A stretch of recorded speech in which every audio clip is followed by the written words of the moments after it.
रावण सुरंभ पर रघुकुल राजे.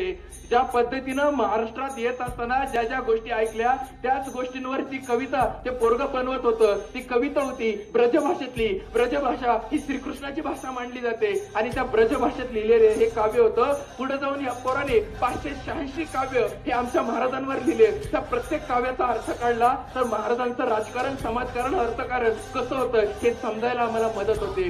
वाचनाची जर आपल्याला आवड असेल तर शिवभूषण नावाचं त्या ठिकाणी एक मार्केटमध्ये आता पुस्तक भेटतं. त्या पुस्तकामध्ये हे 586 काव्य लिहिलेले, त्या काव्यांचा अर्थ सुद्धा लिहिलाय. महाराजांवर हे काव्य त्यांनी पहिल्यांदा लिहिलं होतं. त्या कवितेचे बोल होते, इंद्रजमी जंब पर बाडवसु वंब पर रावणसु रंब पर रघुकुल राज हे. पौरी बरी बाह पर संबरती नाह पर जो सहस्त्र बाहु पर राम द्विज राज हे, राम द्विज राज हे, राम द्विज राज हे. दामाद्रुमदुंड पर चीता मृग झुंड पर भूषण वितुंड पर जैसे मृगराज हे, जैसे मृगराज हे. मृग म्हणजे हरिण.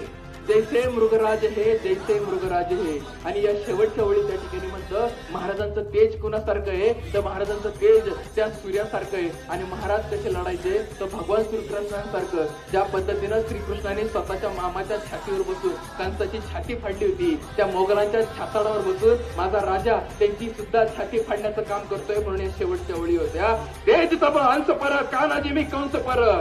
तेज तम हंस पर कान्हाजी मी कंस पर यो मलेच्छ वंश पर. शिवराज हे, शिवराज हे.